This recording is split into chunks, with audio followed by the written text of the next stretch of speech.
حضرت فضیل بن عیاض رحمۃ اللہ علیہ کیا تھے؟ پہلے ڈاکو تھے، ڈاکے مارا کرتے تھے، اور مائیں اپنے بچوں کو ڈرایا کرتی تھی فضیل کا نام لے کر، وہ آ جائے گا تو مار دے گا، یہ کر دے گا، وہ کر دے گا۔ لیکن اللہ تعالیٰ کی طرف سے وہ گھڑی آ گئی، وہ ہدایت کی جگہ آ گئی، ہدایت کا موقع، ہدایت کا مقام آ گیا۔ رات کو ڈاکہ مارنے کے لیے گئے، ایک مکان کی چھت سے گزر رہے ہیں، دیکھا کہ اندر سے قرآن پڑھنے کی آواز آ رہی ہے۔ کہہ دو سبحان اللہ۔ یہ بڑی سعادت کی بات ہے آج کسی گھر سے قرآن پڑھنے کی آواز آئے، ورنہ تو آج تو موسیقی کی آواز ہے، جہاں سے بھی گزرے موسیقی کی آواز ہے۔ اور یہ جو شیاطین جنات، ان کے لیے بڑا اچھا وہ گھر ہوتا ہے جہاں پہ بلند آواز سے موسیقی چلتی ہے، گانا بجانا چلتا ہے، یہ بڑی آسانی سے وہاں پڑاؤ ڈال دیتے ہیں۔ اور پھر تم کہتے ہو جناب بچے سوئے ہوئے ڈرتے ہیں، پھر تم کہتے ہو جناب پڑے ہوئے کپڑے خود ہی کٹ جاتے ہیں، پھر کہتے ہو جی خون کے چھینٹے آتے ہیں۔ یہ ساری کی ساری چیزوں کی وجہ یہ ہے شیاطین اور جنات نے تمہارے گھروں میں ڈیرے لگا لیے ہیں۔ تو ان کو بھگانے کا طریقہ کیا ہے؟ اللہ کے قرآن کی تلاوت۔ کیا طریقہ ہے بھائی؟ بولو بھی بولو، کیا طریقہ ہے؟ یہ پیچھے والے بھی بولو بھائی۔ میرا دل کرتا ہے میں میک اٹھاؤں اور آپ کے بیچ میں آ کے بیٹھ جاؤں، کیونکہ آپ بولتے نہیں ہیں، پھر آپ بولیں گے ہیں جی۔ تو ان کو گھر سے بھگانے کا طریقہ کیا بھائی؟ سورہ بقرہ کی تلاوت کرو۔ حدیث مبارکہ میں آتا ہے جس گھر میں سورہ بقرہ پڑھی جاتی ہے شیاطین جنات ہزاروں میل دور وہاں سے بھاگ جاتے ہیں۔ یہ علاج ہے، ورنہ عاملوں کے چکر میں بھاگتے پھرو گے اور پتہ نہیں کہاں کہاں پھر پیسے لٹاؤ گے ہیں جی، اور بعضے پھر عزت کے ڈاکو آئیں گے، عزت بھی لوٹ کے لے جائیں گے۔ تو اس لیے اپنے گھروں میں موسیقی کی آواز کو بند کرو، گانے بجانے کی آواز کو بند کرو، اور اللہ کے قرآن کی تلاوت کی آواز کو بلند کرو۔ کریں گے نا جی؟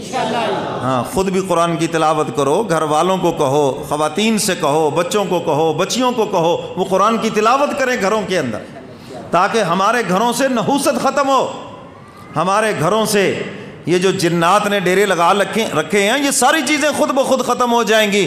نہ کسی تعویذ کی ضرورت پڑے گی، نہ کسی عامل کی ضرورت پڑے گی۔ آپ سورہ بقرہ قرآن کی تلاوت کریں، انشاءاللہ العزیز یہ سب تمہارے گھر چھوڑ کے بھاگ جائیں گے۔ تو فضیل بن عیاض مکان کی چھت پہ ڈاکہ ڈالنے کے لیے جا رہے ہیں، دیکھا کہ ایک آدمی اللہ کے قرآن کی تلاوت کر رہا ہے اور بآواز بلند کر رہا ہے۔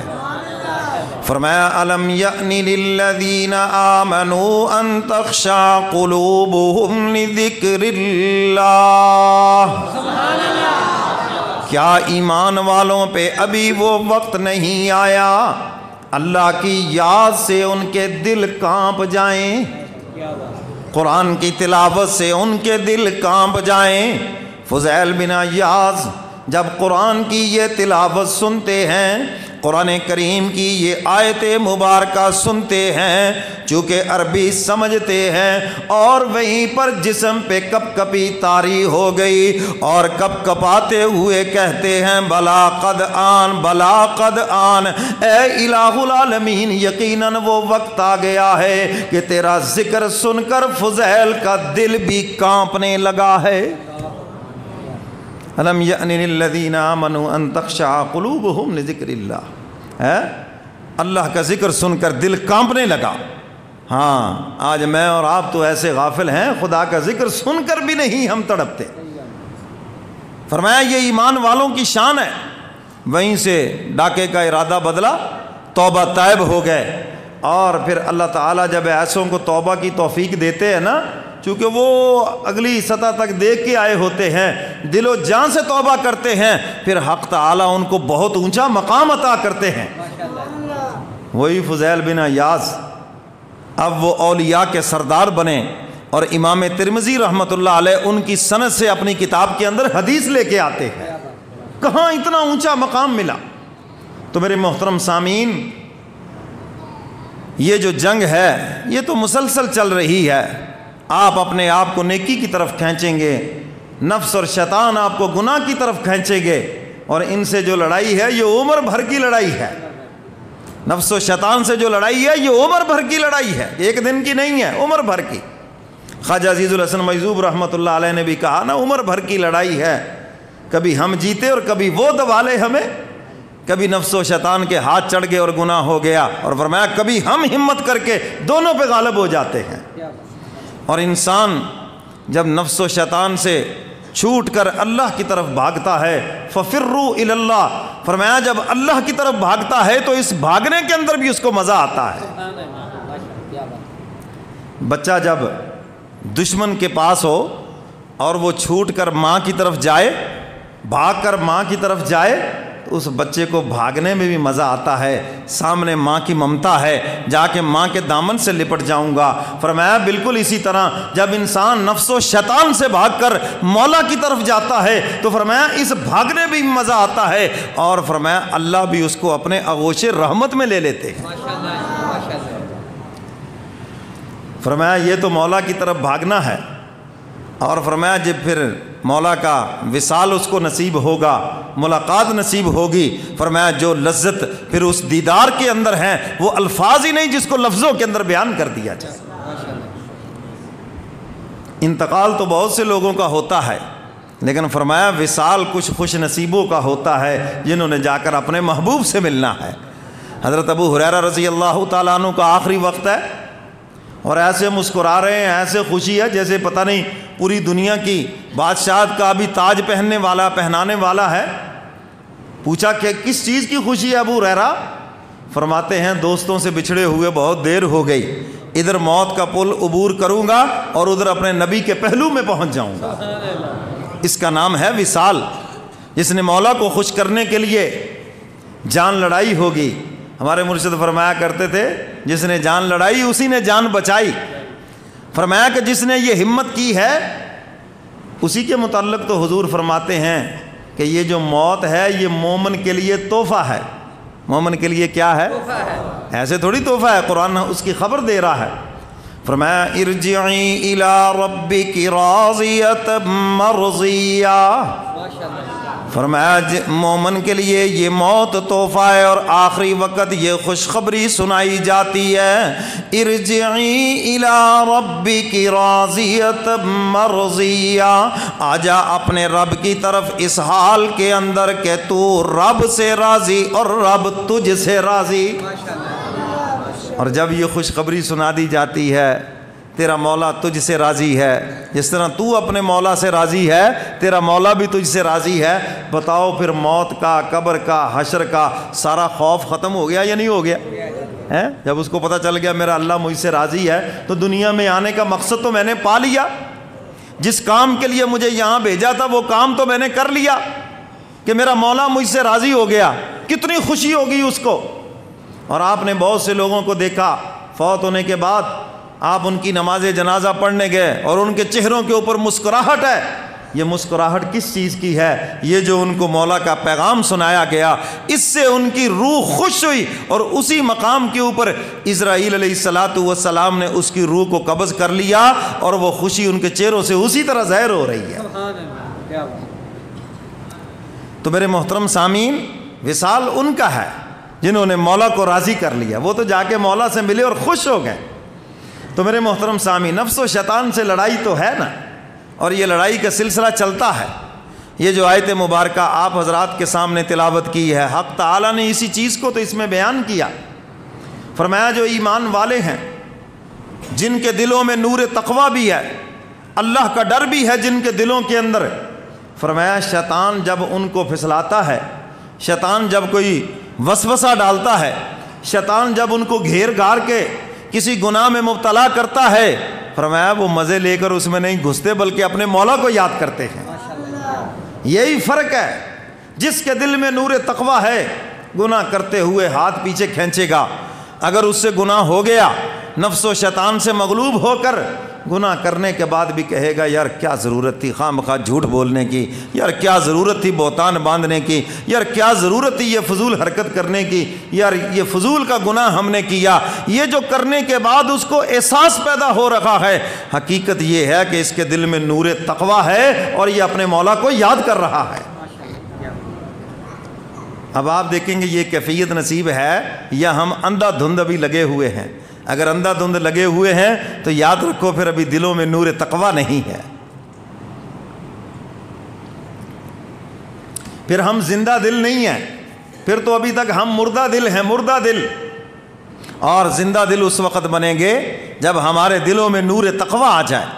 میرے محترم سامعین، حضرات صحابہ کرام 50 نمازیں نہیں پڑھتے تھے، یہی 5 نمازیں پڑھتے تھے، 1 ماہ کے روزے رکھتے تھے، لیکن ان کا جو نور تقویٰ ہے وہ صرف دلوں تک محدود نہیں تھا، ان کی پیشانیوں سے بھی ظاہر ہوتا تھا۔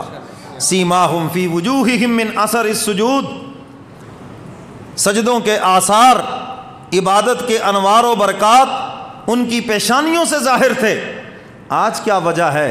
ہم عبادت تو وہی کرتے ہیں، تو ہماری پیشانیوں سے وہ چیزیں ظاہر کیوں نہیں؟ اس کی وجہ یہ ہے کہ ہم گناہوں سے نہیں بچتے، نور تقویٰ نہیں ہے ہمارے دل کے اندر، ہم گناہ سے بچنے کی ہمت بھی نہیں کرتے، بلکہ دھڑلے سے گناہ کرتے ہیں۔ کوئی سمجھتا ہے میرا کوئی کر کیا لے گا، کوئی کہتا ہے میری مرضی، کوئی کہتا ہے مجھے کون دیکھ رہا ہے۔ اللہ فرماتے فعال لما یرید، جو چاہتا ہوں وہی کرتا ہوں، علی کل شیء قدیر، اور تو سمجھتا ہے مجھے کوئی دیکھتا نہیں۔ بالمرصاد، فرمایا میں گھات لگائے ہوئے ہوں، تم میری آنکھوں کے سامنے ہو۔ جس طرح شکاری جب نشانہ لیتا ہے پوری توجہ سے اس کو دیکھ رہا ہے، اللہ فرما رہے میں بھی اسی طرح تمہیں دیکھ رہا ہوں، تم سب میری آنکھوں کے سامنے ہو، میں نے صرف تمہیں تھوڑی سی ڈھیل دے رکھی ہے، تھوڑی سی ڈھیل، اور تم یہ سمجھتے ہو بس ہمیں کو پوچھنے والا نہیں۔ فرمایا یہ جس دن مہلت ختم ہو جائے گی، ہاں پھر سب پوچھا جائے گا۔ فرمایا ان الذین اتقوا اذا مسهم طائف من الشیطان تذکروا سبحان اللہ فاذا هم مبصرون۔ ماشاءاللہ۔ حق تعالیٰ فرماتے ہیں یہ جو ایمان والے ہیں، جن کے دلوں میں نور تقویٰ ہے، جب شیطان ان کو گھیر لیتا ہے، کسی گناہ کے لیے آمادہ کر لیتا ہے، یہ اپنے رب کو یاد کرتے ہیں، اور جب یہ رب کو یاد کرتے ہیں تو شیطان کی ساری تدبیریں فیل ہو جاتی ہیں، سب تدبیریں فیل ہو جاتی ہیں، بس ختم۔ ان کید الشیطان کان ضعیفا، فرمایا اس کی جتنی بھی تدبیریں ہیں یہ مومن کے آگے کمزور ہیں۔ میرے مرشد اس کی مثال دیا کرتے تھے، فرمایا جس طرح کسی تنگ رستے کے اوپر کو آج کل جیسے بڑے بڑے غبارے چلے ہیں، کوئی غبارہ پھلا کر رکھ دے، ہوا بھر کے رکھ دے، تو دور سے کوئی دیکھے تو ایسے لگے گا جیسے رستہ بند ہے، میں گزر نہیں سکتا، وہ اتنا بڑا غبارہ پڑا ہے کہاں سے گزروں گا۔ لیکن فرمایا جو غبارے کی حقیقت کو سمجھتا ہے وہ ایک چھوٹا سا کانٹا لے گا یا کوئی چھوٹی سی سوئی لے گا، غبارے کے اندر چبو دے گا، ساری ہوا نکل جائے گی اور رستہ کھل جائے گا، کیا بات ہے، ہیں؟ کیونکہ وہ اس کی حقیقت کو سمجھتا ہے، یہ غبارہ کچھ نہیں ہے، اس کو دیکھ کے رستہ نہیں بدلنا، بلکہ اس کے پاس چلتے ہیں، چھوٹا سا کانٹا اس کے اندر چبو دے، بس ہوا نکلے گی تو رستہ بن جائے گا۔ تو فرمایا اسی طرح شیطان نے یہ غبارے پھیلا رکھے ہیں، ہم نے تو دنیا کے ساتھ بھی چلنا ہے، ہم نے تو دنیا بھی رکھنی ہے، ہم نے تو دین بھی رکھنا ہے، ہم نے تو لوگوں کو بھی خوش کرنا ہے، فلاں کرتوت نہ کیا تو دنیا کیا کہے گی، فلاں رسم نہ کی تو برادری کیا کہے گی، فلاں کام نہ کیا تو فلاں کیا کہے گا۔ یہ ہے اس کے وہ جھوٹے غبارے جو میرے اور آپ کے چاروں طرف اس نے پھیلا رکھے ہیں، اور ہم سمجھتے ہیں اگر ہم دیندار بن گئے تو ہم تو ساری دنیا سے کٹ جائیں گے، جبکہ ایسا نہیں ہے، یہ تو ان غباروں سے بھی کمزور غبارے ہیں۔ اللہ فرما رہے ان کید الشیطان کان ضعیفا، شیطان کی یہ جتنی بھی تدبیریں ہیں، یہ جتنے بھی وسوسے ہیں، یہ جتنے بھی ڈگوسلے ہیں، فرمایا جس کے دل میں نور تقویٰ ہے یہ اس کے لیے بہت کمزور ہے، کیا بات ہے، ماشاءاللہ۔ کوئی حیثیت نہیں رکھتے اس کے لیے، وہ بڑی آسانی کے ساتھ گزر جائے گا۔ کیوں؟